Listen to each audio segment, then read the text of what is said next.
Welcome to 4 Minute Friday, where we do 4 minutes on leadership and about how you can lead more like Jesus. And today we've got a special one for you. My little boy came home from school a little while ago quite dejected that he'd not become class captain. He'd missed out by one vote. He was absolutely gutted, poor little guy. He's 6 years old. I told him that the most significant leader isn't actually the class captain, it's the one who first follows the class captain. I said, if you push into this situation and you serve and you love and you help, you will be seen for the leader that you are. And that's exactly what he did. And as a result, he's had more leadership opportunities. He's had more trust placed in him. He's had more impact on his class than the class captain has.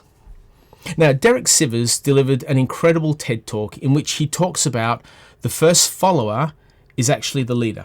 And you should watch it. The link is down below along with the transcript of this talk and the questions.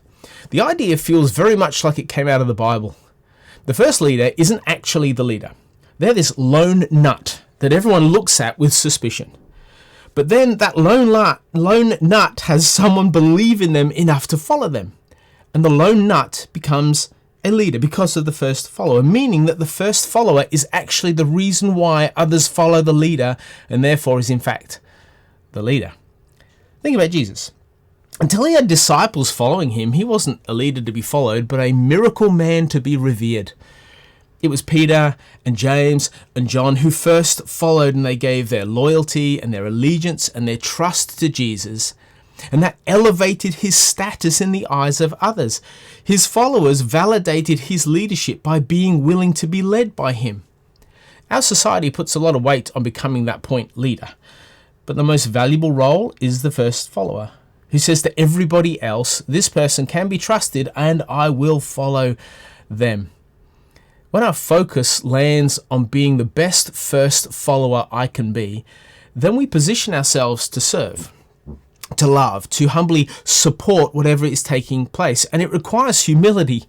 It requires us buying into the vision of another. Ultimately, it's what every Christian has to do when they put their faith in Christ. Will I follow being the ultimate question? Our focus, therefore, shouldn't be on how we get to the top of the ladder or scared about getting to the top that we don't obey Jesus. Instead, our focus should be on the place God has positioned you and what God has asked you to do right now. Do that, and he will use your gifts and your passions and your personality in the most fulfilling way to you to change the world. And so he's calling you to look to the leaders that you follow and be the best first follower. And in doing that, you will attract best first followers to you, validating your leadership as you validate the leader of another. Because after all, our challenge in Christian leadership is to validate the leadership of Jesus. And we do that by being the most obedient, wonderful, joy-filled, allegiant followers that we can be. So I hope this has helped. Transcripts down below, as is the questions, which I'm now going to put on the screen for you to ponder, talk with others about, and grow stronger because of. Thanks, everybody. Bye.